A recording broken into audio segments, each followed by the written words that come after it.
Bismillah, innal hamdalillah nahmaduhu wa nasta'inuhu wa nastaghfiruh wa na'udzu billahi min syururi anfusina wa sayyiati a'malina may yahdihillahu fala mudhillalah wa may yudlilhu fala hadiyalah. Asyhadu an la ilaha illallah wahdahu la syarikalah wa asyhadu anna Muhammadan abduhu wa rasuluhu la nabiyya wa la rasula ba'dah.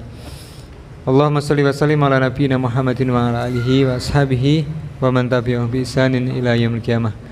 Ikhwan fillah rahimakumullah. Alhamdulillah, pertama dan paling utama kita panjatkan puji dan syukur kehadirat Allah SWT. Pada kesempatan malam hari ini Allah masih memberikan banyak nikmat kepada kita semua, sehingga kita malam hari ini bisa berkumpul di Pesantren An-Nur Pedak dalam rangka kajian malam Selasa seperti biasanya. Kemudian salam dan salam semoga tercurahkan kepada uswah hasanah kita, junjungan kita Nabi Muhammad sallallahu alaihi wasallam. Salawat juga kita aturkan kepada keluarga beliau, kepada para sahabat, para tabi'in, tabi'in, dan kepada seluruh umat beliau hingga akhir zaman kelak. Untuk selanjutnya, mohon maaf, ini tadi kita mulai agak telat karena tadi jam 8:15 belum ada yang hadir. Jadi memang kita mulai dulu dengan tadarus untuk mengisi waktu yang ada, dan alhamdulillah malam hari ini sudah kita mulai, dan mari kita buka kajian malam hari ini dengan membaca Bismillahirrahmanirrahim. Bismillahirrahmanirrahim. Ya, semoga dengan bacaan tersebut acara pada kesempatan malam hari ini diridhai oleh Allah Subhanahu wa taala. Amin. Untuk selanjutnya, kajian malam hari ini akan diisi oleh beliau Ustadz Mujiman dengan tema amalan ringan berpahala banyak. Amalan ringan yang pahalanya banyak. Nah, apa saja amalan-amalan tersebut?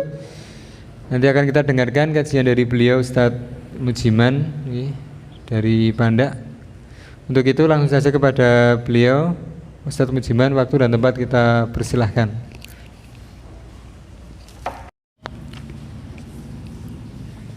Assalamualaikum warahmatullahi wabarakatuh.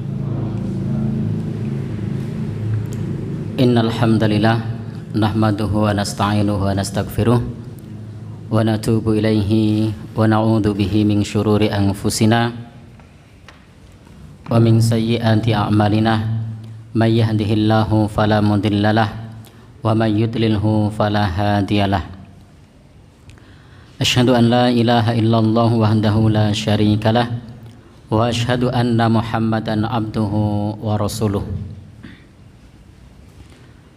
Allahumma salli wa sallim ala rasulika wa habibika Muhammad ibn Abdillah wa ala alihi wa sahbihi wa man ittaba'a huda wa jahada fi sabilihi ila yaumiddin, amma ba'du.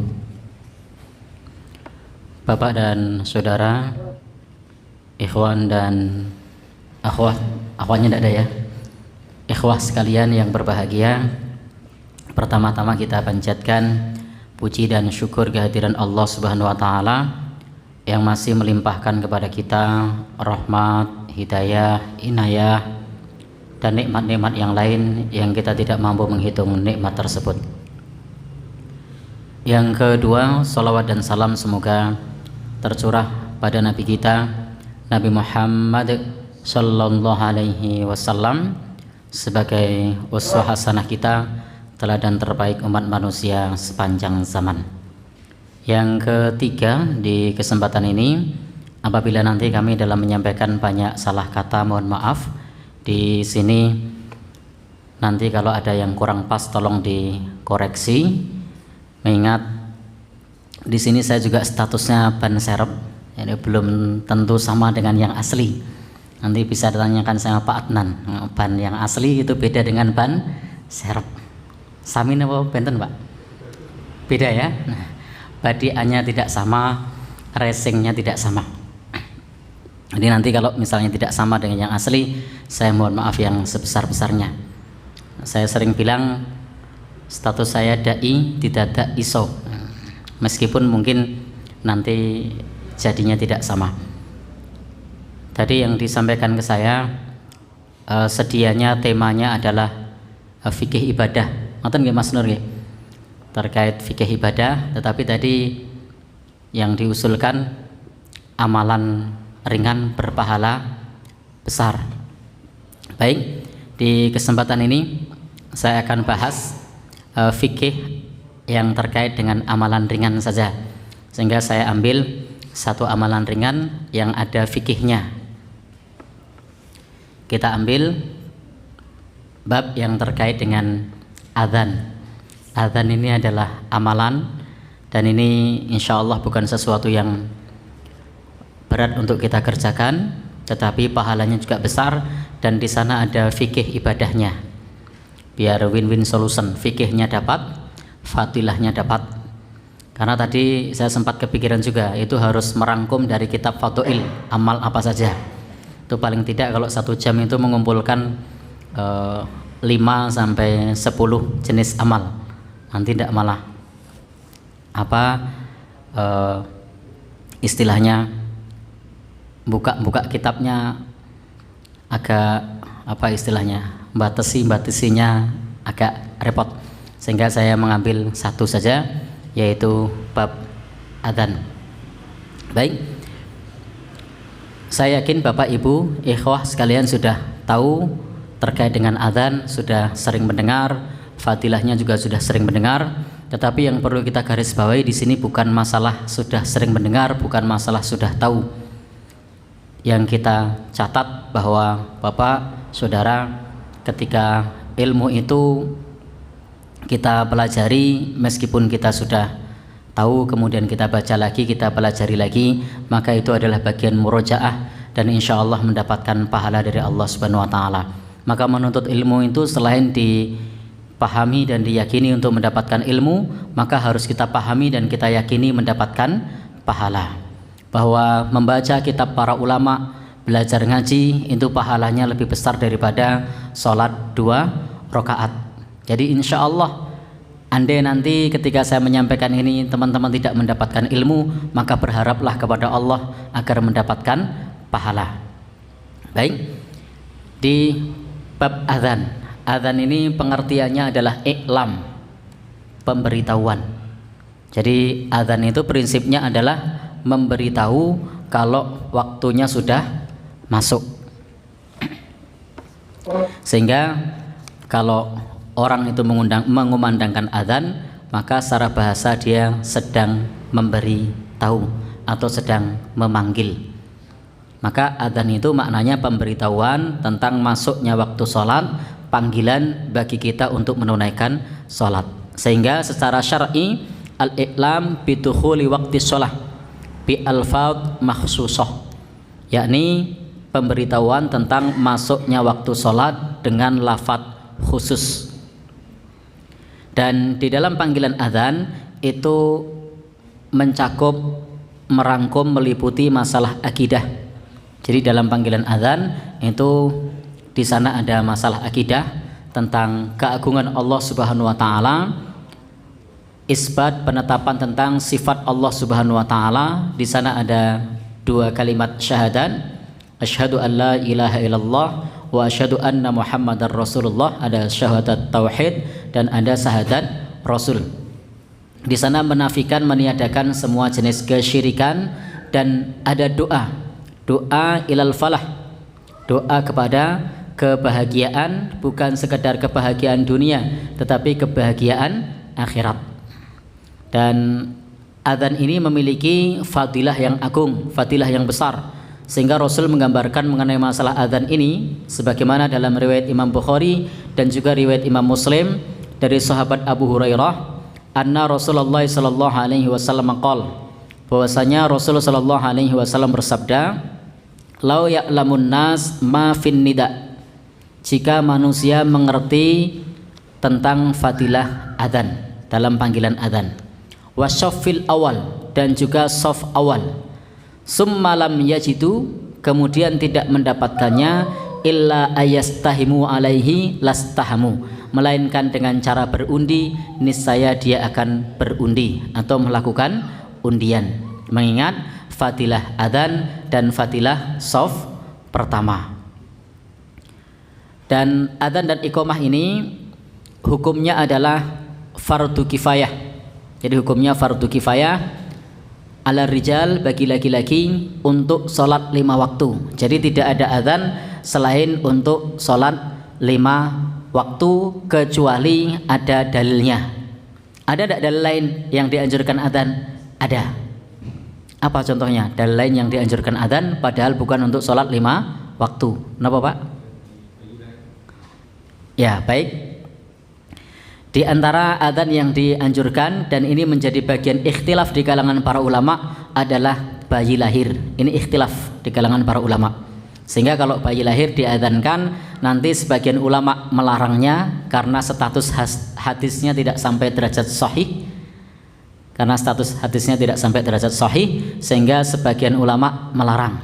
Tetapi ulama lain punya kategori meskipun tidak sahih tetapi memenuhi kriteria hadis yang hasan, sehingga bisa dikumandangkan adzan pada saat bayi sedang lahir. Ada lagi selain bayi lahir? Apa itu Pak? Oh ya. Oh gitu.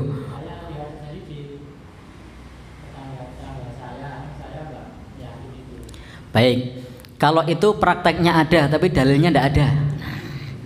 Jadi kalau itu memang prakteknya ada tetapi dalilnya tidak ada. Ya tidak usah. Jadi tidak ada dalil yang mengajarkan kepada kita untuk adzan pada saat pemakaman jenazah. Itu hadisnya maudhu atau hadisnya palsu, sehingga tidak perlu mengamalkan mengadzani orang yang sudah meninggal dunia. Tidak perlu pula ditalkin dengan bahasa Jawa atau bahasa Indonesia. Simbah mengko yang ditekani malaikat loro lan sira ditakoni man rabbuka jawaben Allah. Tidak perlu. Nah, ini tidak perlu. Demikian pula diadzani juga tidak perlu. Yang ada tuntunannya di dalam adzan selain sholat 5 waktu itu adalah sabda Nabi, idza ra'aitum ghaulan. Kalau kalian melihat ghaul. Ghaul ini biasa diterjemahkan hantu atau setan. Idza ra'aitum ghaulan, kalau kalian melihat ghaul fa'adzinu, maka kumandangkanlah adzan. Jadi kalau teman-teman ketakutan karena ada penampakan atau merinding, silahkan adzan. Itu boleh. Melayu. Oh gitu. Karena ada hadis Nabi yang menyampaikan demikian kepada sahabat Ibnu Umar. Kalau kalian melihat ghaul, maka kumandangkan adzan. Karena di dalam hadis yang populer, salah satu fadilah adzan ini adalah membuat setan takut dan lari terpirit-pirit. Di dalam hadisnya disebutkan di dalam sabda Rasul sallallahu alaihi wasallam dari hadis Abu Hurairah, idza nudiya lis-sholati adbarus syaiton. Jadi ketika dikumandangkan panggilan untuk sholat yakni adzan, maka setan itu akan berlari. Jadi setan akan melarikan diri, walahu durat, dan setan ini akan terkentut-kentut hatta la yasma'at ta'dzin, sampai tidak mendengarkan suara adzan. Jadi setan ini kalau kita kumandangkan adzan, maka setan itu akan ketakutan, sehingga dia akan berlari menjauh sampai tidak terdengar suara adzan tersebut. Bahkan saking takutnya sampai disebutkan walahu durat, yakni mengeluarkan kentut berulang-ulang. Itu namanya durat. Jadi kentutnya tidak cuma sekali. Hatta, dan itu dia lari sampai la yasma'at ta'dzin, sampai tidak mendengar suara adzan. Ini yang dikabarkan Rasulullah Shallallahu Alaihi Wasallam kepada kita. Ini diantara fadilah lain ketika kita mengumandangkan adzan. Baik, Bapak dan Saudara yang berbahagia yang dirahmati Allah Subhanahu Wa Taala, dan adzan ini pada mulanya itu adalah mimpi dari sahabat. Jadi adzan ini awal mulanya adalah mimpi dari sahabat. Karena pada saat itu Rasulullah Shallallahu Alaihi Wasallam bersama dengan sejumlah sahabat sedang berembuk.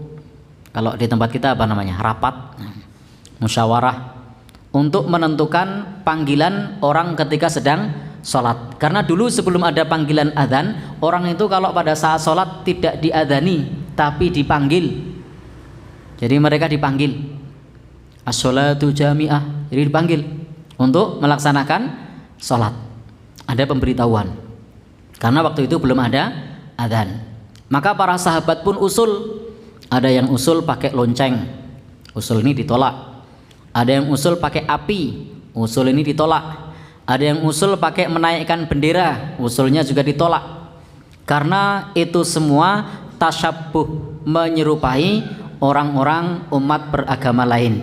Di sini pula yang perlu kita pahami bahwa Islam itu melarang kepada pemeluknya untuk tasyabuh, menyerupai kaum lain dalam konteks identitas khusus dalam masalah ibadah. Kalau menyerupai dalam konteks yang bukan merupakan identitas khusus itu boleh. Tapi kalau menyerupai yang berupa identitas khusus dalam masalah ibadah, maka itu hukumnya dilarang. Tapi kalau menyerupai dalam konteks yang lain itu boleh. Contohnya apa yang bukan identitas khusus menyerupai mereka? Contohnya Bapak dan Saudara yang berbahagia yang dirahmati Allah Subhanahu wa taala, bahwa kita di zaman era globalisasi seperti saat ini, kita tidak bisa dihindarkan dari berbagai budaya dari luar. Ada budaya barat, ada budaya timur, ada budaya mana lagi, macam-macam. Dan itu mau tidak mau kita akan mengenakannya. Termasuk baju yang kita kenakan itu ada yang model Cina, ada yang model barat, ada yang pakai jas, itu biasa. Jas dari Jawa? Bukan. Dari Islam? Bukan. Apakah tasyabuh kepada mereka? Iya. Tapi bukan dalam identitas khusus ibadah, sehingga kita tetap boleh. Meskipun bajunya menyerupai orang Cina juga boleh.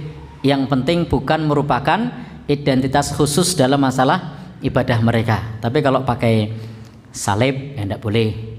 Pakai apa lagi? Lonceng tadi juga tidak boleh. Pakai apa lagi tadi? Nah, api dalam kumandang atau memanggil orang untuk beribadah, itu juga tidak boleh.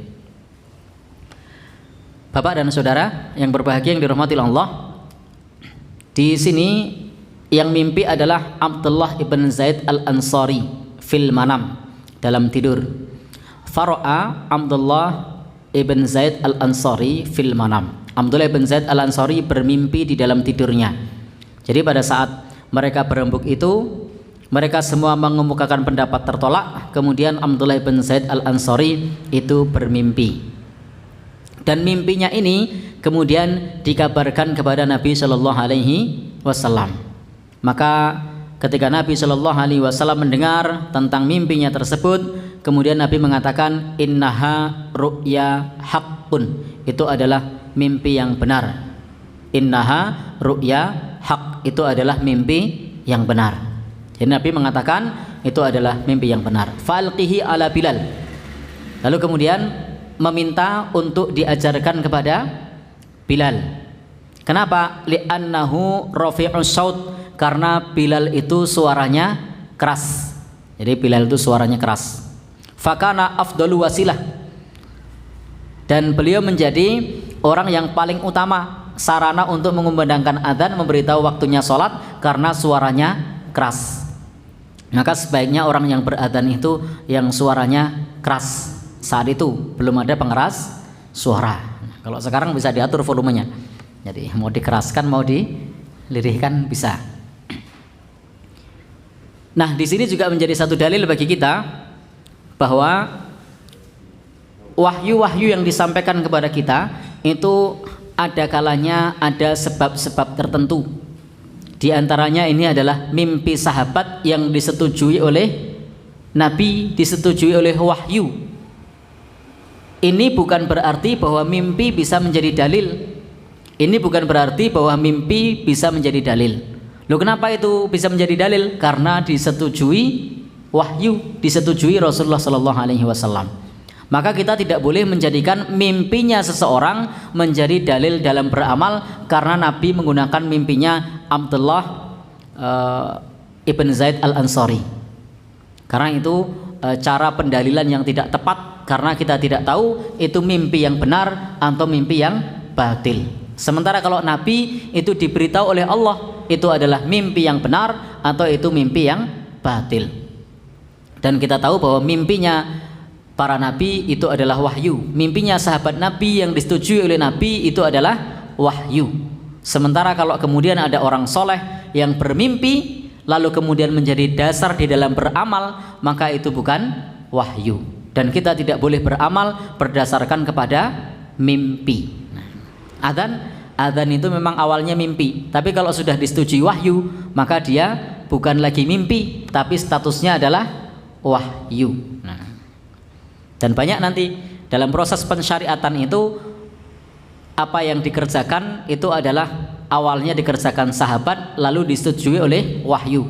Misalnya makmum masbuk zaman dulu itu bertanya dulu. Jadi di awal-awal dulu sholat itu masih boleh berbicara ketika awal-awal Islam, sebelum turun ayat wa qumu lillahi qanitin. Sebelum turun ayat ini sholat itu boleh berkata-kata. Jadi begitu dia datang sholat, dia tanya sudah berapa rakaat? 3. Maka kemudian dia ngejar 3 rakaat, baru kemudian ngikut. Itu awal. Tetapi kemudian ada sahabat, kalau saya tidak salah ingat sahabat Ibnu Mas'ud, yang pada saat sholat menggabung, lalu setelah gabung kemudian tidak perlu bertanya dan nambah kekurangannya setelah selesai. Dan ini kemudian disetujui oleh Rasulullah Sallallahu Alaihi Wasallam. Dan ini menjadi tuntunan kita umat Islam kalau sholatnya terlambat.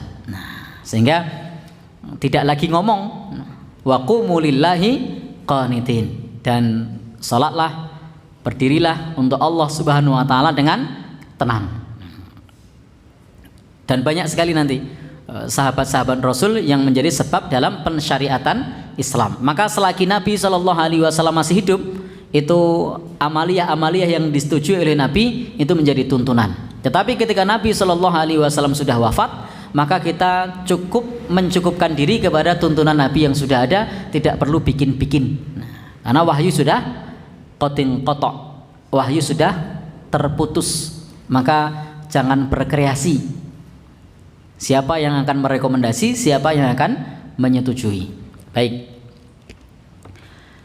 An Anas bin Malikin, dari sahabat Anas bin Malik, semoga Allah meridhoinya, qala, berkata, Umira Bilal ayashfa'al adzan. Bilal diperintah untuk menggenapkan adzan. Wa yutirul iqamah, dan juga wa yutirul iqamah, dan mengganjilkan iqamah. Jadi adzan itu dengan iqamah, cirinya kalau adzan itu genap, kalau iqamah itu kebalik. Kalau adzan itu genap, kalau iqamah itu ganjil.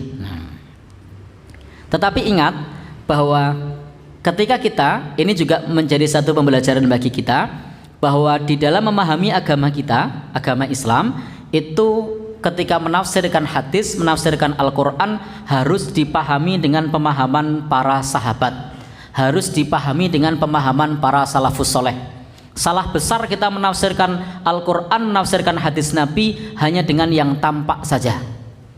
Teman-teman coba, kalau yang tampak saja diperintahkan adzan dengan genap, berarti kira-kira pada saat adzan seperti apa?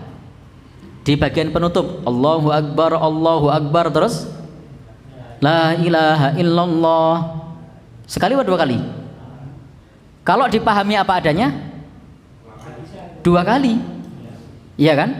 Itulah kenapa kalau kita belajar agama tidak bisa dipahami sendiri, tapi harus dipahami dengan pemahaman para sahabat dan pemahaman para salafus soleh. Baik, demikian pula Rasul menganjurkan kepada kita untuk mengganjilkan iqamah. Qomat itu ganjil. Kalau kita pahami qomat ganjil tanpa ada pemahaman para sahabat, kira-kira qomatnya bagaimana? Allahu Akbar, atau 2 kali apa sekali?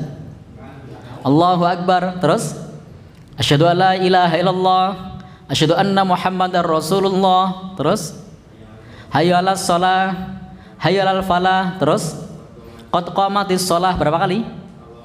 Allahu Akbar, la ilaha illallah. Kenapa? Karena dia pahami teks apa adanya. Padahal kalau kita mau belajar harus dipahami dengan pemahaman para sahabat. Disitulah pentingnya kita kalau mau belajar hadis, belajar Quran, belajar tafsir, itu tidak cukup dengan membaca buku saja, tetapi harus punya ilmu dasar-dasar Islam sehingga kita memahaminya dengan pemahaman para sahabat, pemahaman para salafus soleh. Ini contoh nyata. Adzan saja kalau dipahami zahirnya saja tanpa melihat bagaimana praktek sahabat, praktek salafus soleh, maka adzannya akan keliru. Apalagi kalau sudah memahami persoalan masalah akidah. Berapa banyak orang yang memahami ayat-ayat toleransi, ayat-ayat akidah itu dipahami bukan dengan pemahaman para salafus soleh, bukan dipahami dengan pemahaman para sahabat. Sehingga ada mereka yang mengatakan toleransi, adzannya di gereja. Kenapa? Karena dipahami dengan pemikirannya sendiri. Nah itu malah aneh-aneh lagi itu.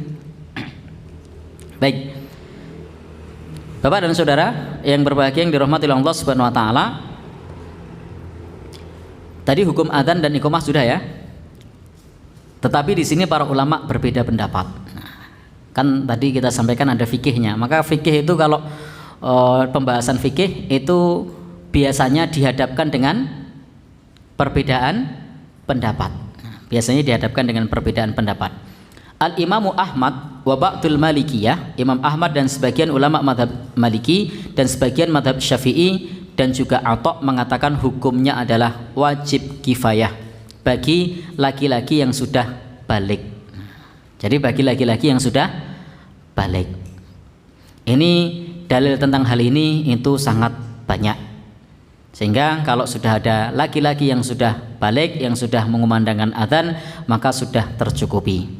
Namun demikian di bab ini para ulama yang lain seperti dalam pandangan madhab Hanafi dan juga sebagian Syafi'i mengatakan hukumnya adalah sunnah dan bukan wajib. Jadi hukumnya adalah sunnah dan bukan wajib. Apa buktinya? Buktinya menurut pandangan madhab Hanafi dan sebagian penganut madhab Syafi'i itu ketika Nabi Shallallahu Alaihi Wasallam pada saat malam di Musdalifah, beliau tidak adzan, tetapi hanya qomat saja. Andai itu fardu kifayah, maka Nabi akan adzan, tidak hanya qomat. Tetapi pada saat itu Nabi hanya qomat dan tidak hanya memerintahkan qomat dan tidak memerintahkan adzan. Ini pada saat beliau di Musdalifah. Disinilah hukum fikih yang kita pelajari. Memang para ulama berbeda pendapat.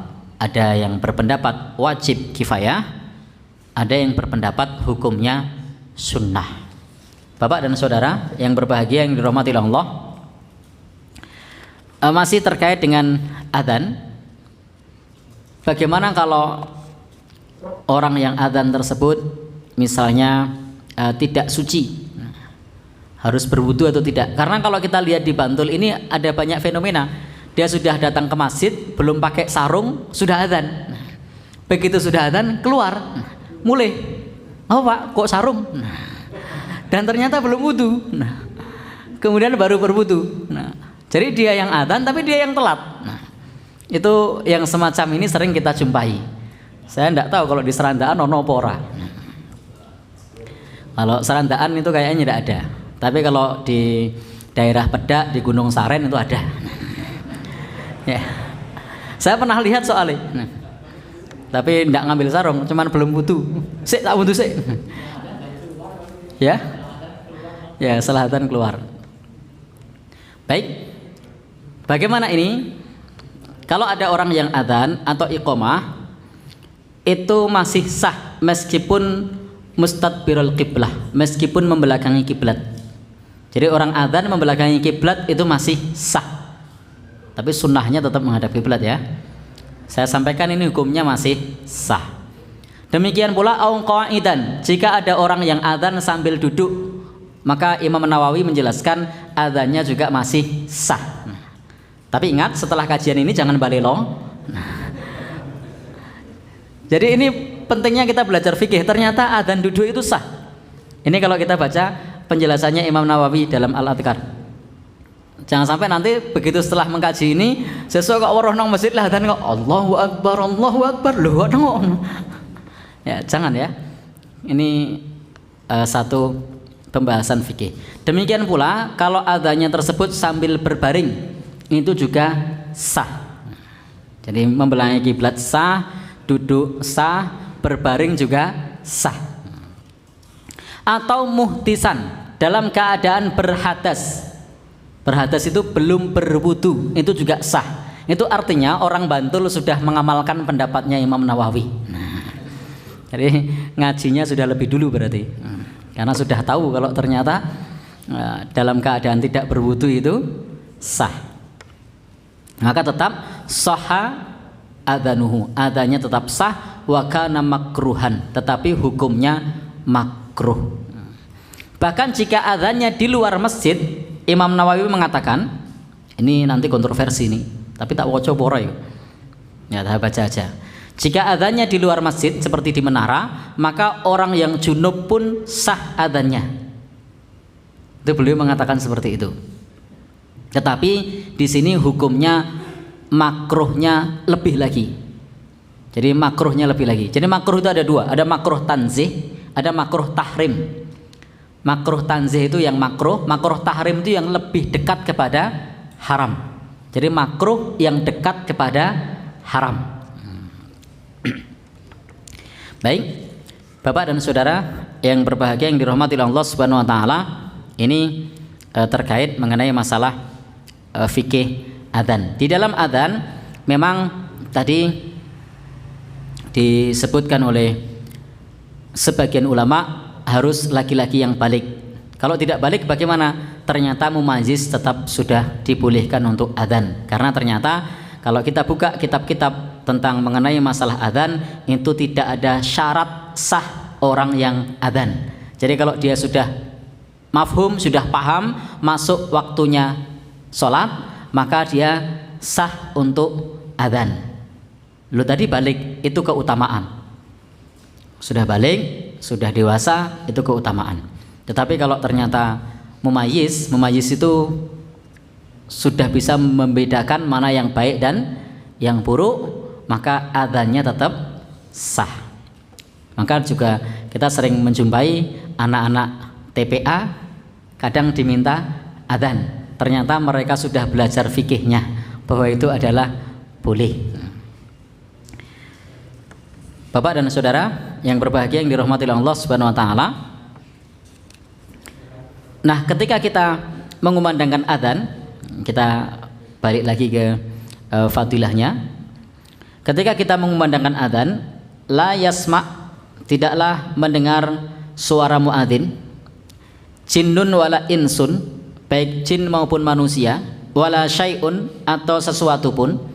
Jadi adzan ini ketika dikumandangkan maka akan didengar oleh pohon-pohon, oleh batu-batu, oleh rumput-rumput, oleh hewan, oleh jin, oleh manusia, illa syahidalahu yaumal qiyamah, melainkan dia akan menjadi saksi pada hari kiamat. Sehingga di sini para ulama menjelaskan mana yang lebih utama antara muadzin sama imam sholat. Karena kalau imam sholat itu kan dia hanya untuk makmumnya. Sementara kalau adzan itu yang tidak jadi makmum pun nanti akan jadi saksi. Maka lebih utama mana? Muadzin atau imam? Muadzin. Muadzin imam. Borongan itu. Ya. Jadi di sini disebutkan illa syahidalahu yaumal qiyamah, melainkan ia akan bersaksi baginya pada hari kiamat. Pohon-pohonan, kemudian batu-batu, manusia, jin akan menjadi saksi pada hari kiamat. Hadis ini diriwayatkan oleh Imam Bukhari. Hadis yang serupa jumlahnya sangat banyak. Jadi sangat banyak sekali tentang keutamaan-keutamaan adzan. Waqtalafa ashabuna fil adzan. Imam Nawawi mengatakan di dalam mazhab Syafi'i ini para ulama berbeda pendapat mengenai masalah adzan dan juga imam. Ayyuhuma afdol, mana di antara imam sama muadzin yang lebih utama? Ini ditinjau dari 4 sisi. Yang pertama bahwasanya ada 4 pendapat. Yang pertama adalah yang lebih afdol itu adalah adzan. Pendapat yang pertama, yang lebih afdol adalah adzan. Pendapat yang kedua, yang lebih afdol adalah imam. Pendapat yang ketiga, imam dan muadzin sama saja, sama-sama afdol. Pendapat yang keempat, kalau dia ini mengetahui masuk waktunya, maka menjadi imam itu lebih utama. Jadi kalau dia sudah mengetahui masuk waktunya dengan sendirinya tanpa diingatkan oleh muadzin, maka menjadi imam itu lebih utama. Maka bapak dan saudara yang berbahagia yang dirahmati Allah, kalau tidak maka muadzin itu lebih utama. Nah, bapak dan saudara yang berbahagia yang dirahmati Allah Subhanahu wa taala, jadi di sini ulama berbeda pendapat. Jadi kalau imamnya hanya hadir ketika muadzinnya sudah mengingatkan, maka muadzin itu lebih utama. Maka gimana? Ya. Jadi di sini prinsipnya bahwa para ulama berbeda pendapat. Tetapi ingat bahwa saksi yang lebih banyak nanti adalah saksinya muadzin. Jadi saksi yang lebih banyak nanti adalah saksinya muadzin. Maka berebutlah pada saat adzan. Kalau perlu undian. Jadi, lo pahalanya besar itu. Arep adzan aku, ya wes, pingsut. Jadi boleh untuk pingsut atau bertiga datang terus hum pimpah. Karena berebut dalam masalah pahala. Karena dalam kaidah ibadah, al-itharu fil ibadah mamnu, mengutamakan orang lain dalam ibadah itu terlarang. Jadi mengutamakan orang lain dalam ibadah itu terlarang. Jadi kalau misalnya sudah masuk waktu adzan, ya silahkan berebut. Karena mengutamakan orang lain dalam ibadah itu utama. Jangan malah biar Pak Adnan aja, Pak Sutik mawon, Pak Sutik. Terus orang lain lagi, Pak Santos aja, Pak Santos, Mas Nur aja, Mas Nur, Pak Barkah aja. Karena apa, di dalam ibadah itu terlarang mengutamakan orang lain. Tapi kalau dalam masalah muamalah itu silahkan mengutamakan orang lain. Ngantri BLT, jenengan sudah kurang 2 orang, toh ada orang yang datang. Wah, dia ini kalau baru datang ngantrinya masih 100 orang, panggil, mas, gantian aku. Aku tak nongburi. Lah ini dianjurkan. Jadi mengutamakan orang lain dalam masalah muamalah itu dianjurkan. Tapi kalau mengutamakan orang lain dalam masalah ibadah itu dilarang. Maka tidak boleh kita sudah datang, sudah pegang mic, ada orang datang, woi adzan, itu tidak boleh. Tapi kalau tadi ngantri BLT tadi, sajane kurang siji, tapi karena ngelihat temennya, wah mesak kayak yatuh. Nah, lalu kemudian temennya dipanggil, mas, jenengan ngantri gini, aku tak ngantri meh nang buri. Nah ini dianjurkan. Maka kalau mau ngamalkan, silahkan utamakan orang lain dalam urusan muamalah, dalam urusan dunia. Lagi nyervis mobil di tempatnya Pak Adnan. Nah, lalu ada orang lain lagi datang, wis jenengan mawon riyen montore riko digarap mobil riko kula kentun-kentun mawon. Nek jenengan pun selo. Nah, ora digarap-garap.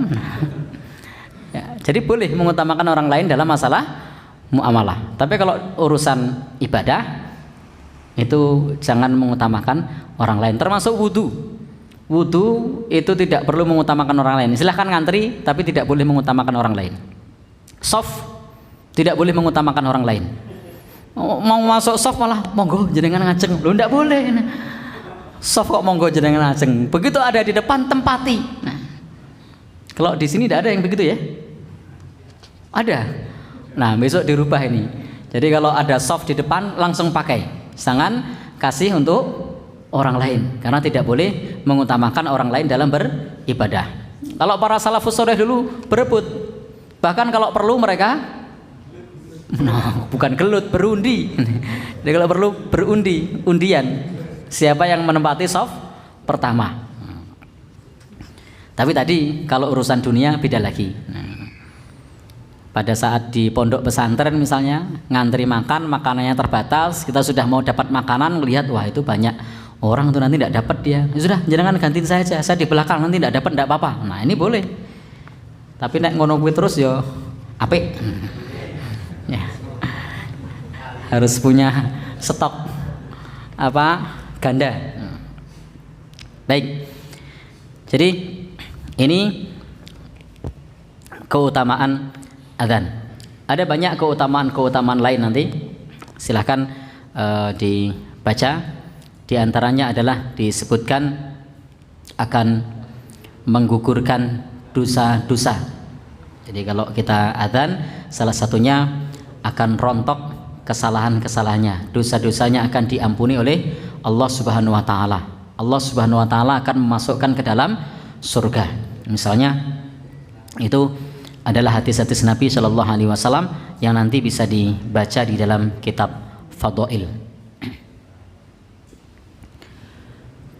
Bapak dan saudara yang berbahagia yang dirahmati Allah Subhanahu wa taala, di bab ini ketika kita mengumandangkan adzan itu juga dianjurkan ada sunnahnya. Tadi kita sudah membahas yang sah ya. Yang sunnah itu bisautin alin murtafiin, dengan suara yang tinggi, dengan suara yang keras. Dianjurkan di tempat yang tinggi. Sekarang sudah ada pengeras suara, pengeras suaranya yang di tempat tinggi. Kalau mau di tempat tinggi boleh enggak? Masih boleh. Jadi kalau misalnya mau di tempat tinggi boleh. Kemudian juga disunahkan tengok kanan dan tengok kiri pada saat mengucap hayya 'alas shalah, hayya 'alal falah. Apa di antara faedahnya? Supaya suaranya bisa didengar kanan dan kiri. Lah kalau sekarang kan sudah pakai pengeras suara, masih ada faedahnya. Apa? Faedahnya adalah napak jejak sunnah Rasul Sallallahu Alaihi Wasallam, sunnah salafus soleh. Jadi ada kalanya sesuatu yang dikerjakan oleh Nabi, direkomendasikan oleh Nabi, meskipun tidak ada lagi faidah dunia, maka kalau kita kerjakan masih ada faidah sunnah Nabi Sallallahu Alaihi Wasallam. Sehingga jangan malu kalau kemudian pada saat adzan meletakkan jemarinya di telinga, lalu kemudian tengok kanan tengok kiri. Mungkin orang akan komen, ngopo ndak nutup kuping, ndak noleh ngiwonengen, ya ora marahi krungu ado to. Katakan itu adalah sunnah. Nah, itu adalah sunnah. Maka jangan malu untuk mengamalkan sunnah dari Rasulullah Sallallahu Alaihi Wasallam. Maka di bab ini kalau kita ini istilahnya mau mengamalkan sunnah Rasul Sallallahu Alaihi Wasallam, meskipun sebagian orang mengatakan itu tidak relevan, maka itu tetap sunnah. Seperti misalnya saat ini di antara sunnah Rasul yang banyak orang mengatakan tidak relevan, itu belajar memanah. Itu jadi kita belajar memanah itu bukan untuk menjadi teroris, bukan. Belajar memanah itu bukan untuk memanah orang, bukan. Belajar berenang itu bukan nanti untuk kemudian jadi perompak, bukan. Tetapi itu mengamalkan sunnah. Jadi jangan kemudian ngopo tidak belajar manah barang saiki pistol luwih canggih. Nah, jadi masalahnya bukan pistol luwih canggih, bukan senapan luwih canggih, bukan untuk berbuat kejahatan, bukan untuk membunuh orang, bukan untuk bela diri, bukan. Tetapi adalah sunnah Rasulullah Sallallahu Alaihi Wasallam. Nah ini yang jarang dipahami oleh orang. Sehingga kalau ada orang belajar memanah, kemudian diposting di sosial media, itu komennya macam-macam. Wah ini katurun-katurun calon teroris misalnya kan. Nah, jadi komennya kan begitu. Jadi sependek itu mereka berpikir. Padahal itu adalah sunnah Rasulullah Sallallahu Alaihi Wasallam. Ini bukan itu. Baik. Termasuk tadi ketika kita sedang adzan. Maka itu juga merupakan sunnah Rasul untuk tengok kanan, tengok kiri. Dan tidak sah. Adzan itu tidak sah kalau orangnya belum memayyiz. Jadi kalau disuruh adzan, hendaknya yang sudah memayyiz. Memayyiz itu tidak harus balik. Dia sudah paham mana yang benar, mana yang salah, mana yang baik, mana yang buruk. Walal kafir, tidak sah pula adzannya orang kafir. Apa ada orang kafir adzan? Ada. Jadi saya pernah ingat cerita Ustadz Musa, salah satu ustadz di daerah timur. Jadi pada saat di masjidnya ini orang Islam belum datang karena dia tetangga dengan masjid, maka dia masuk ke masjid, adzan. Setelah selesai adzan, orang-orang muslim datang, sudah saya adzani. Jadi mereka bukan muslim, tapi karena toleransinya kebablasan, maka kemudian malah ngadani. Sah tidak? Tidak. Jadi adzannya tidak sah. Apa perlu diulang? Baik, Bapak dan Saudara yang berbahagia yang dirahmati Allah, itu butuh kajian mendalam. Kenapa? Karena bisa terjadi kerusakan misalnya. Kalau diulang lagi, ribut. Sehingga menghindari mafasid itu lebih utama, menghindari kerusakan itu lebih utama. Saya yakin tuh kalau diulang lagi sama ustadznya di situ, ribut itu, viral itu. Maka ini demi menghindari kerusakan, maka tidak diulang. Hanya bagaimana orang muslim kalau datang ke masjid lebih awal. Walal mar'ah, demikian perempuan itu juga tidak sah. Jadi kalau perempuan juga tidak sah untuk adzan. Bukannya orang kafir kalau adzan dia mengucap syahadat. Oh tidak. Kenapa? Karena pada saat memulai adzan di awal itu takbir. Andai dia syahadat dulu baru takbir itu sah. Kan dia takbir dulu baru kemudian syahadat, sehingga adzannya belum komplit dan dia tidak ada niat masuk Islam. Sehingga meskipun dia membaca syahadat, maka ini tidak sah. Maka di sini disebutkan oleh Imam Nawawi bahwasanya la yakunu islaman, tidak menjadikan dia masuk Islam. Wala khilafah, dan tidak ada khilaf annahu la yasih, bahwasanya adzannya itu tidak sah. Li'anna awwalahu kana qabla al-hukmi bi islamihi, karena awalnya jelas dia belum bersyahadat, maka ini tidak ada khilaf, tidak ada perbedaan pendapat di situ. Alhamdulillah di tempat kita tidak kejadian yang model-model seperti itu, sehingga tidak perlu dirisaukan hal-hal yang begitu. Bapak dan saudara, ikhwan dan saudara sekalian yang berbahagia yang dirahmati oleh Allah Subhanahu wa taala. Dan di dalam hal ini kalau adzan itu hak muadzin, kalau iqamah itu hak imam. Jadi yang memerintahkan iqamah itu adalah imam. Jadi kalau muadzin tidak boleh seenaknya sendiri iqamah. Nah, kecuali di situ tidak ada imam tetap.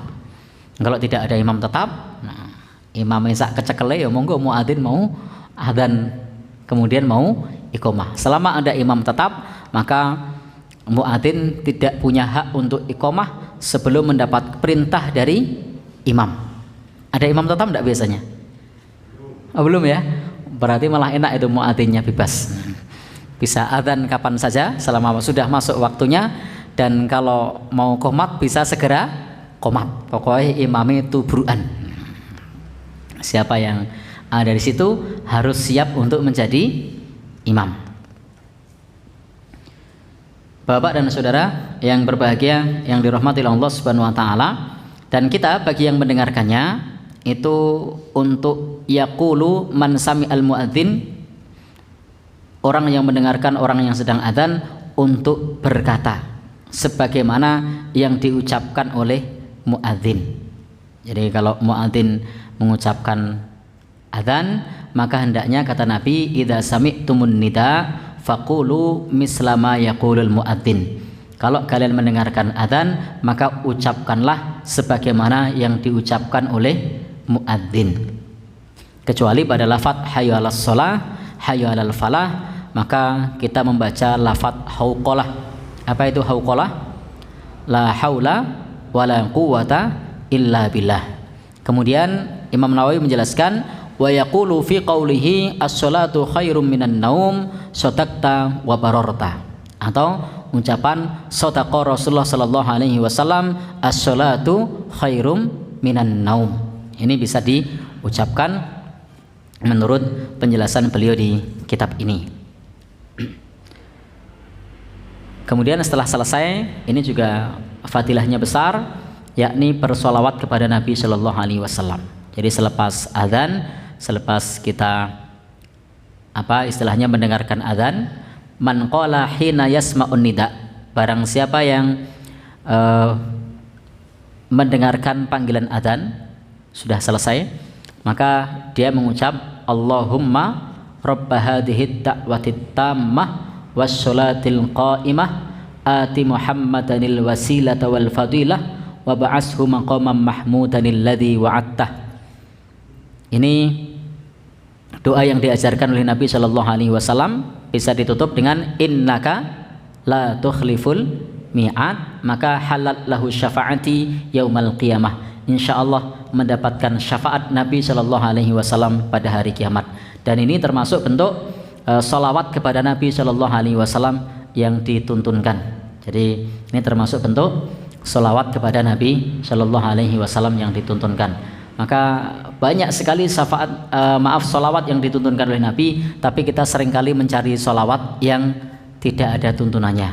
Maka kerjakan salawat, doa yang diajarkan oleh Nabi Shallallahu Alaihi Wasallam, insya Allah mendapatkan syafaatnya. Kemudian kalau ada istilahnya doa yang dianggap salawat, maka perhatikan bahwa di dalam lafaz-lafaznya itu tidak terdapat ghulu atau berlebih-lebihan kepada Nabi kita Nabi Shallallahu Alaihi Wasallam. Barang siapa bersalawat kepada beliau satu kali, maka Allah Subhanahu Wa Taala akan memberikan kepadanya salawatnya sebanyak 10 kali. Itu diantara fadilahnya. Dan selepas adzan itu adalah waktu yang tidak tertolak untuk berdoa. Maka kalau selepas adzan silahkan berdoa. Jadi doa yang disunnahkan, yang dituntunkan itu bukan setelah sholat. Kalau setelah sholat itu yang diajarkan adalah zikir. Kalau doa yang mengangkat tangan itu yang diajarkan justru malah setelah adzan atau antara adzan dan iqamah. Nabi mengatakan la yaruddud du'a bainal adzani wal iqamah, bahwasanya doa itu tidak akan tertolak antara adzan dan iqamah. Maka kalau antara adzan dan iqamah, disinilah pentingnya bagi kita untuk hadir awal agar bisa banyak berdoa. Karena ini waktu yang mustajab antara adzan dan iqamah. Nah, seringkali kita melewatkan waktu mustajab itu, datangnya nunggu qomat. Nah, jadi untuk dapat waktu yang mustajab, untuk dapat waktu yang fadilahnya besar, itu ternyata tidak gampang. Karena begitu sudah dengar adzan itu masih bersantai-santai, HP-nya yang dipegang, kerjaannya yang dikerjakan. Begitu qomat baru berangkat. Nah, sehingga kita kehilangan waktu mustajab.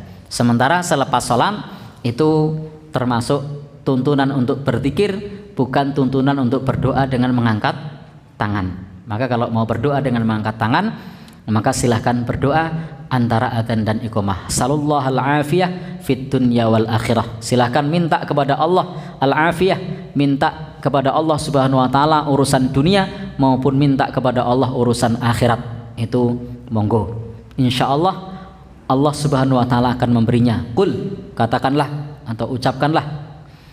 Kemudian kama yaquluna, sebagaimana yang diucapkan oleh muadzin, fa idzan tahaita, kalau kamu sudah selesai fasal, maka mintalah, berdoalah, tuqtah, kamu akan diberi. Jadi berdoalah, kamu akan diberi. Maka kita berdoa kepada Allah, mudah-mudahan Allah Subhanahu wa taala mengabulkan doa dan permintaan kita. Demikian pembahasan kita di kesempatan ini, sekedar untuk mengisi waktu karena Ustadz yang bersangkutan berhalangan hadir. Kalau banyak salah, ada yang kurang pas, monggo di sini banyak para senior yang hadir, tolong dikoreksi.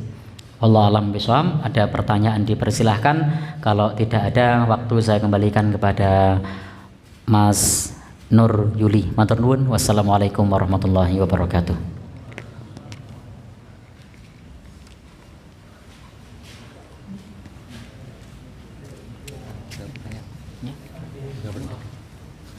Ya, jazakallah kepada Ustadz Muslimin yang telah menyampaikan materi malam hari ini, amalan ringan adzan.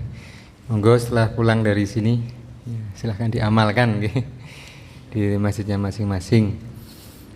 Ikhwan fillah, mungkin ada pertanyaan, kita persilahkan, masih ada waktu. Monggo, Mas Agus, Mas.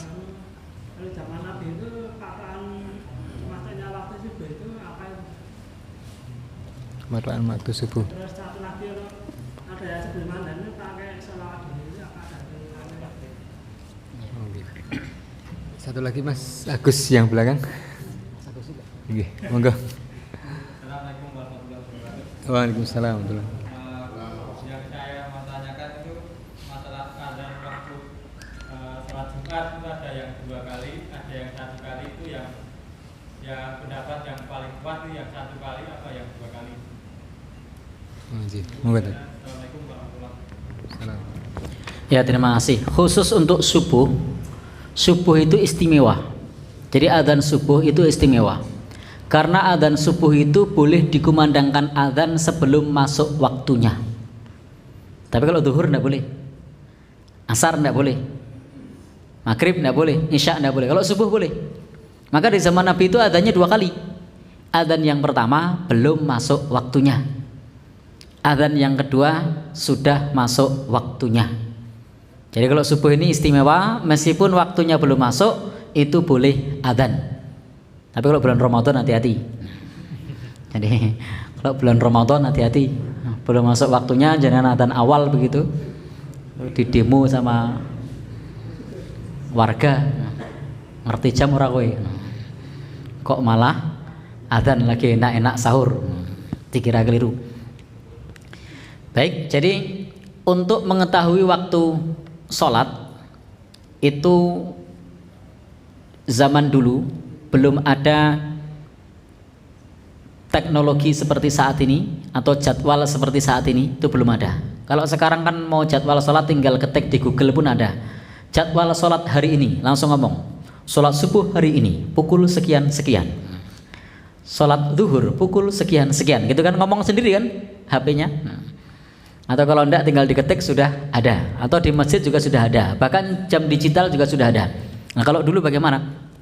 Dulu hitungannya pakai matahari. Lo kan subuh belum kelihatan. Itulah yang disebut dengan fajar sotik. Jadi kalau di zaman Nabi itu ada namanya fajar sotik. Fajar itu ada 2. Yang pertama adalah fajar kadhib, fajar yang dusta, setelah terang gelap. Setelah gelap itu nanti kemudian ada terang lagi, terangnya memancar dari utara ke selatan. Maka inilah yang disebut dengan fajar sotik, dan di situ sudah masuk waktu subuh. Dan dulu ketika orang sudah masuk waktu subuh, ketika sudah selesai sholat subuh, jadi pada saat waktu sholat subuh itu orang belum mengenali kanan kirinya. Jadi pada saat sholat subuh orang belum mengenali kanan kirinya. Begitu selesai sholat subuh sudah bisa mengenali. Nah, berarti sudah terang. Karena dulu masjid itu tidak ada lampunya. Jadi masjid ada lampunya itu mulai zaman sahabat Ali. Dulu masjid itu tidak ada lampunya. Jadi begitu sholat subuh itu raketok. Itulah kenapa dulu dikatakan sholat yang paling berat bagi orang munafik itu sholat subuh. Kenapa? Karena mereka sholat hanya ingin diabsen Nabi. Subuh Nabi rawuh. Maka mereka tidak hadir. Sehingga dikatakan sholat yang paling berat bagi orang munafik itu sholat subuh, karena masih gelap. Begitu selesai sholat baru bisa mengenali sampingnya. Kalau yang jauh belum bisa. Maka itu sudah masuk waktu sholat subuh. Jadi sederhana sekali waktu itu. Tidak perlu kemudian naik ke atas, ngelihat ke puncak begitu pakai teropong, tidak perlu. Nah, ini cukup kalau sudah mulai terang yang kedua. Pertama terang, terus gelap, terus terang lagi. Kalau pertama kan terangnya dari timur ke barat ya. Yang kedua dari utara ke selatan. Maka kalau sudah muncul yang kedua itu sudah masuk fajar sotik. Dan kemudian ketika selesai sholat itu sudah bisa mengenali orang di sampingnya. Dan kalau sekarang mau ngecek sama dengan di zaman Nabi, silahkan nanti kalau sholat subuh lampunya dimatikan, ketok orangnya rampung, ketok orang kita tengene. So kenal orang, nah orang berarti kemajuan. Kalau tidak bisa mengenali, itu salah satu yang digunakan mengetahui waktu secara manual untuk sholat subuh. Tetapi prinsipnya sholat subuh itu pada saat adzan itu boleh dilakukan sebelum masuk waktunya. Itulah kenapa dulu ada adzannya Bilal sama adzannya Abdullah ibn Ummi Maktum. Adzan yang pertama untuk membangunkan orang biar ibadah sunnah seperti tahajud dan lain-lain, atau mau sahur dan lain-lain. Baru yang kedua supaya sholat subuh. Lalu kemudian kalau ada bacaan-bacaan tertentukah sebelum adzan? Jawabannya tidak ada. Jadi tidak ada bacaan-bacaan tertentu, entah itu bacaan Al-Quran atau bacaan doa tertentu atau sholawat tertentu sebelum adzan, itu tidak ada. Jadi tidak ada dari Nabi Shallallahu Alaihi Wasallam mengenai doa tertentu, ayat tertentu, sholawat tertentu, ucapan tertentu sebelum adzan. Kalau sudah adzan ada, tapi kalau sebelum tidak ada. Sudah adzan apa? Allahumma rabba hadhihi da'wati tammah. Ini bagi yang mendengar adzan. Baik. Jadi begitu nggih. Tidak ada sholawat tertentu atau doa tertentu atau ayat tertentu yang dibaca sebelum adzan. Kalau mau membangunkan orang, yang dituntunkan itu dengan adzan awal. Jadi silahkan disosialisasikan untuk adzan awal. Karena kalau tidak sosialisasi, sesuatu itu baik tetapi orang itu belum tahu, maka itu juga bisa menjadi masalah. Begitu nggih untuk yang pertama, masih ganjel? Enggak. Yang kedua tadi apa? Oh, hari Jumat. Baik. Adzan di hari Jumat itu memang di zaman Nabi Shallallahu Alaihi Wasallam adzan itu cuma satu kali di hari Jumat. Tetapi di zaman Khalifah Utsman, nanti silahkan baca sirah tentang beliau, itu orang-orang pada saat hari Jumat itu mulai terlena, sehingga pada saat hari Jumat banyak orang-orang yang ada di pasar, banyak orang-orang yang ada di ladang, yang ada di kebun, itu mereka terlambat sholat Jumat. Jadi mereka telat. Karena itulah kemudian sahabat Utsman bin Affan itu menginisiasi apa ya? Beliau kemudian menganjurkan untuk adanya muadzin di tempat-tempat keramaian sebelum masuk waktu sholat Jumat. Maka dikirimlah muadzin di tempat-tempat keramaian, di pasar tadi, sehingga ada adzan awal di tempat keramaian. Nah, sehingga orang tahu, oh ini hari Jumat, ada adzan. Lalu kemudian mereka pulang. Dan inilah yang kemudian sampai sekarang itu adzan awal di hari Jumat itu masih diamalkan di sebagian orang. Termasuk kalau di Masjidil Haram itu juga ada adzan awal supaya orang yang tawaf berhenti. Nah, sehingga orang menyusun shaf untuk sholat Jumat. Nah, jadi ini adalah adzan yang disampaikan oleh sahabat Utsman bin Affan. Boleh enggak? Boleh. Karena sunnah itu selain sunnah Nabi ada namanya sunnah khulafaur rasyidin. Maka Nabi mengatakan, alaikum bisunnati wa sunnatil khulafair rasyidin al mahdiyyin. Hendaknya engkau mengikuti sunnahku, termasuk juga sunnah khulafaur rasyidin. Itu dapat rekomendasi dari Nabi Shallallahu Alaihi Wasallam. Maka apa yang dikerjakan oleh khulafaur rasyidin itu tidak bid'ah. Jadi apa yang dikerjakan oleh khulafaur rasyidin itu tidak bid'ah. Jadi kalau ada orang mengatakan pembukaan Al-Quran misalnya dianggap bid'ah, Nabi sudah mengatakan yang dikerjakan khulafaur rasyidin itu sunnah. Dan khulafaur rasyidin itu disebutkan kurun waktunya selama 30 tahun. Dan itu ada 4. Siapa?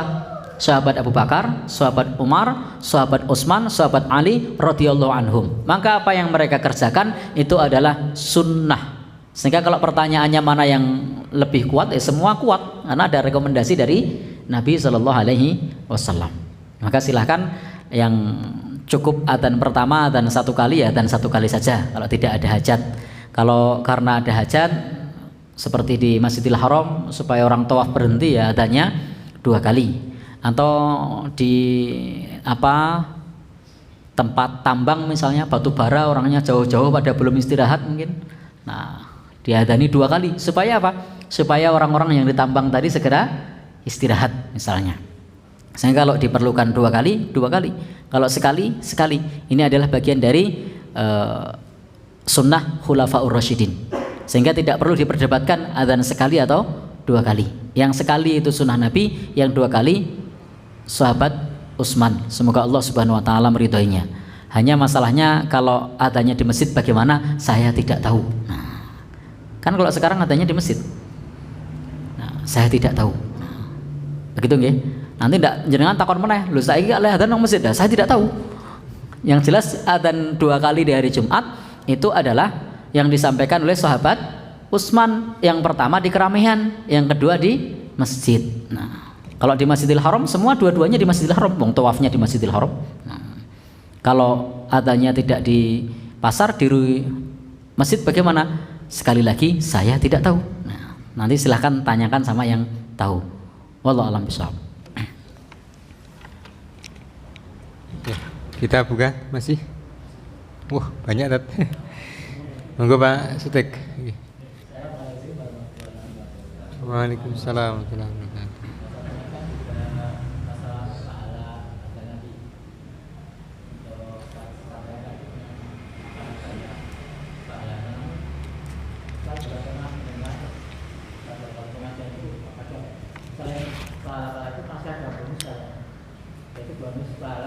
Bagi orang-orang yang mendengar muadzin itu mengumandangkan adzan, itu apabila dia mengerjakan sholat, yang muadzin itu juga akan menerima pahala sebanyak orang-orang yang mendengar itu. Dan saya yang mendengar itu 25 orang sholat, mereka sama sholat itu, ya muadzin juga mendapat pahala 25 kali pahalanya orang yang sholat itu. Yang pertama itu. Yang kedua, untuk pada menunggu waktu setelah ada sanksi koma. Nah, sekarang itu kan sudah ada jeda waktunya dengan adanya jam sholat itu, di masjid itu. Namun ada yang masjid itu yang ada sholat barengan, waktu itu langsung di cepat-cepat sudah mati. Nah, sehingga menurut saya itu banyak orang yang pertama tidak pemanas sholat rawatib atau berdoa pada waktu saat itu. Kemudian juga orang-orang yang mau siap-siap mau ke masjid itu bisa juga ya jadi karena tidak tertunda. Nah, karena itu sudah ada jam yang dipasang di masjid itu, jedanya waktu itu. Nah, bagi tempat tampil di situ yang mengatur kondisi seperti itu namanya itu dolim atau tidak? Terima kasih. Assalamualaikum warahmatullahi wabarakatuh. Waalaikumsalam warahmatullahi wabarakatuh. Baik, ini terkait adzan. Memang ada dalil umum, man dalla ala khairin, barang siapa yang menunjukkan kepada kebaikan, falahu mislu ajri man amila biha, maka dia mendapatkan pahala sejumlah orang yang mengamalkannya. Maka beruntunglah kalau jadi imam dapat pahala makmumnya, jadi muadzin juga dapat. Dia yang mengumandangkan adzan. Maka disitulah tadi para ulama beda pendapat, mana yang lebih utama, muadzin atau imam. Nah, karena memang sama-sama mendapatkan pahalanya. Maka jangan meremehkan tukang adzan, pahalanya besar. Nah, demikian pula imam masjid itu mendapatkan pahala besar. Cuma adzan ada risiko, muadzin itu minim risiko, kalau imam ada risikonya. Apa risikonya? Di hadis Bukhari itu, a'immatukum yusalluna bikum walahum, fa in asabu falakum walahum, fa in akhta'u falakum wa alaihim. Imam kalian itu pemimpin kalian. Kalau imam kalian benar, maka imam dapat pahala, makmum dapat pahala. Imamnya dapat pahala semua makmum. Tapi kalau imamnya keliru, maka pahalanya untuk makmum, dosanya untuk imam. Nah, kalau dosa untuk muadzin kan tidak ada dalilnya.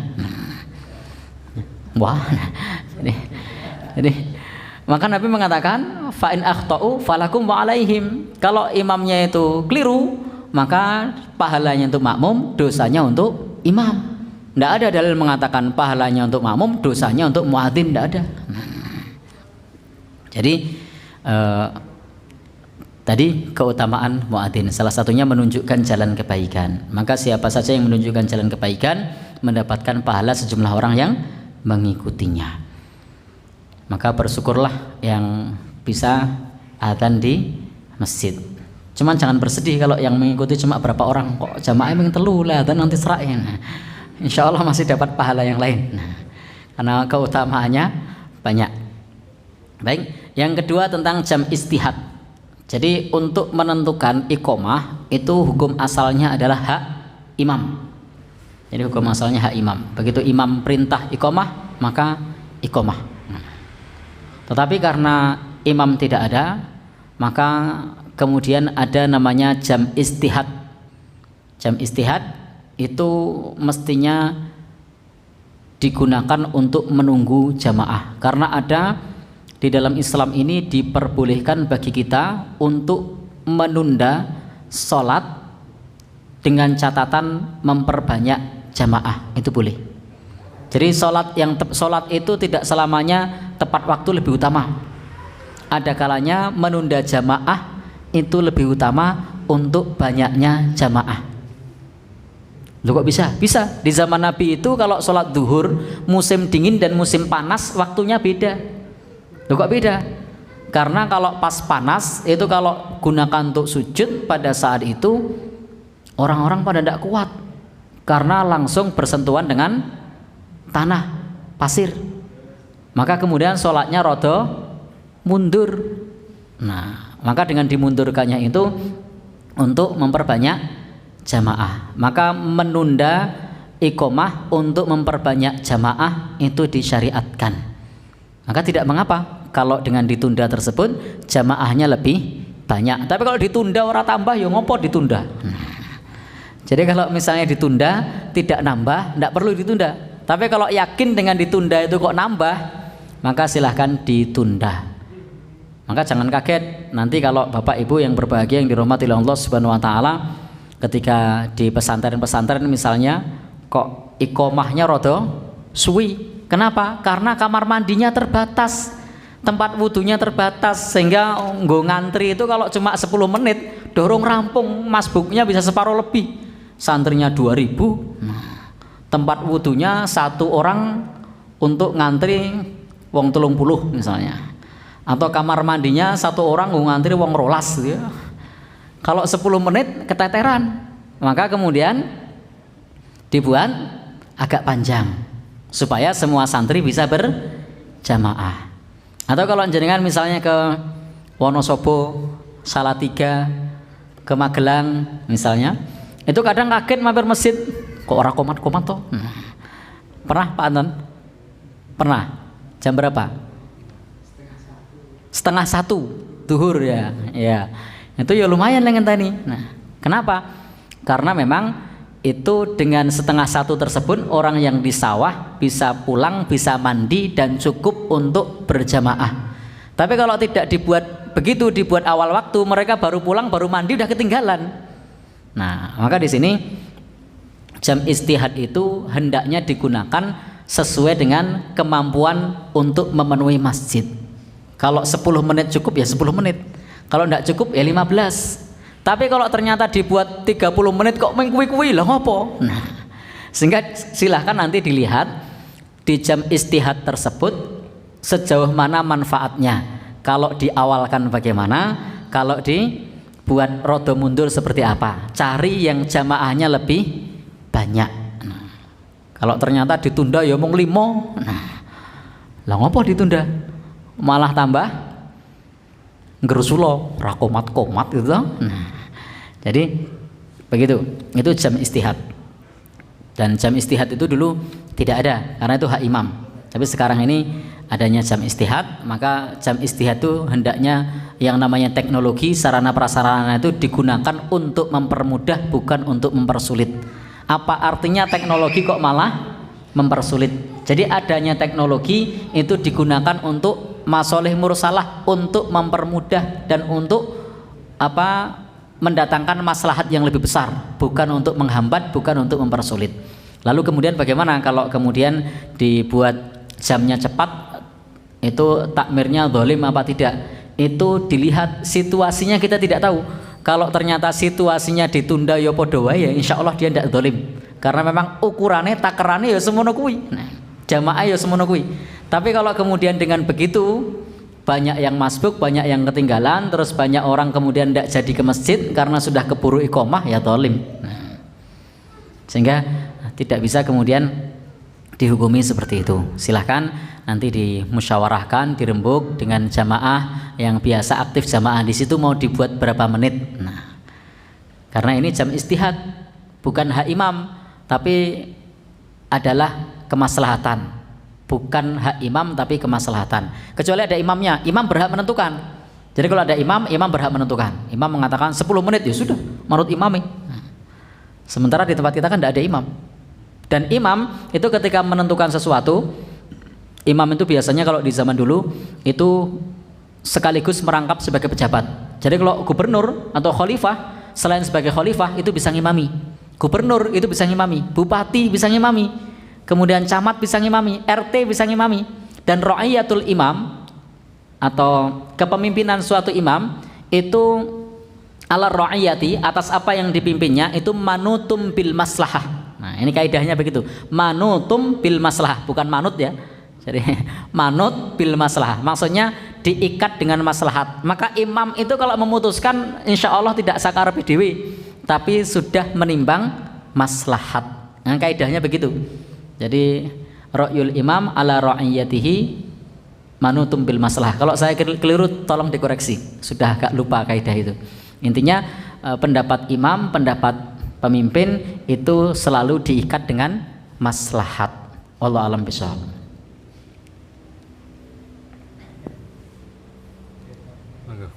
Ada lagi? Oh nggih, monggo. Ya.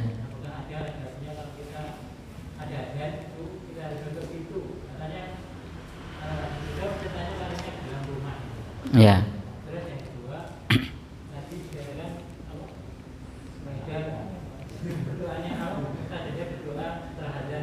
Ya.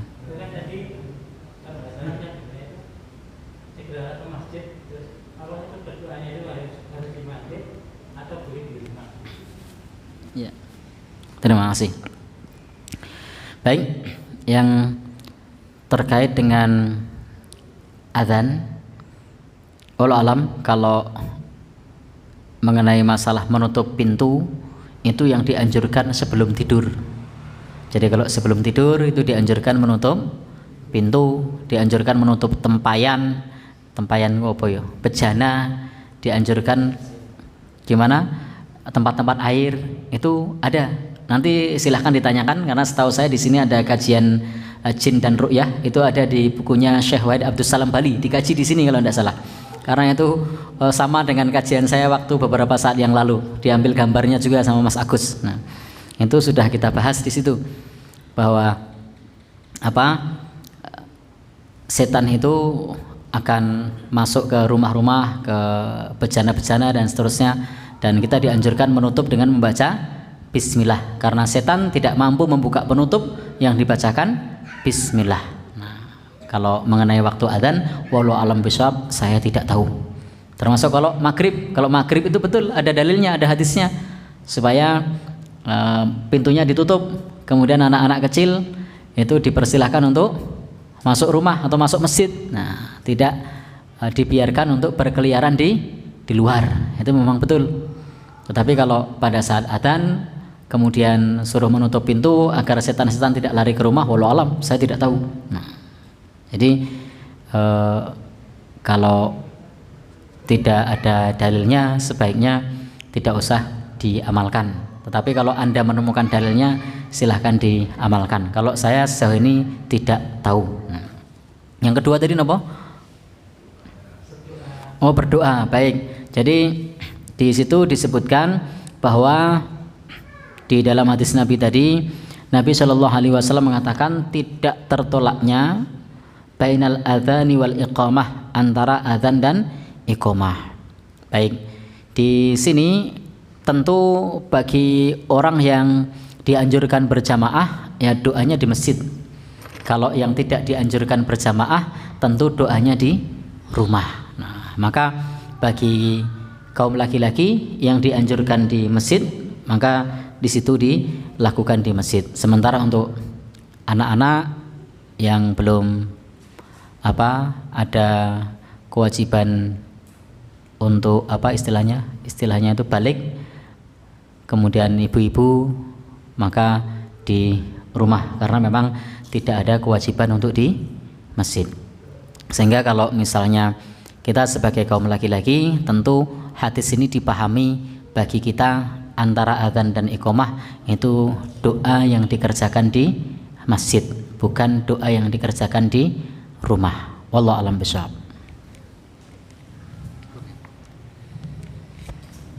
Jazakallah, kita cukupkan untuk pertanyaan 4 saja agar tidak terlalu malam, dari Mas Agus Sabtono, Mas Agus Wijianto, Pak Sutik dan Pak Ilyas.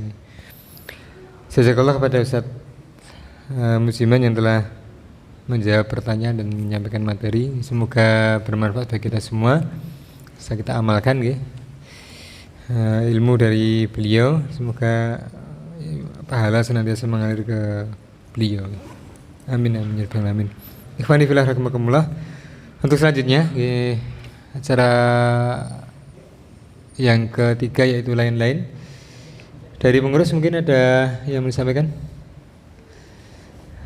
Ya, belum ada Informasi sementara dari saya mewakili pengurus Ini kemarin kita umumkan belum ya, yang Ustadz Faiz ya? Belum Jadi kita umumkan pada rekan-rekan semua bahwa Ustadz Faiz Jihadrabani yang sebelum corona tugas di sini sebulan atau 2 bulan waktu itu, dan sementara pulang karena pandemi corona semakin besar waktu itu dan kemarin hari Jumat tanggal 18 Desember qadarullah beliau meninggal dunia di usia sekitar 23 tahun sekitar 23 tahun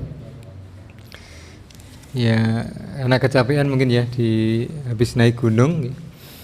Kita doakan semoga beliau husnul khotimah dan semoga amal beliau diterima oleh Allah SWT sekaligus diampuni dosa-dosa beliau.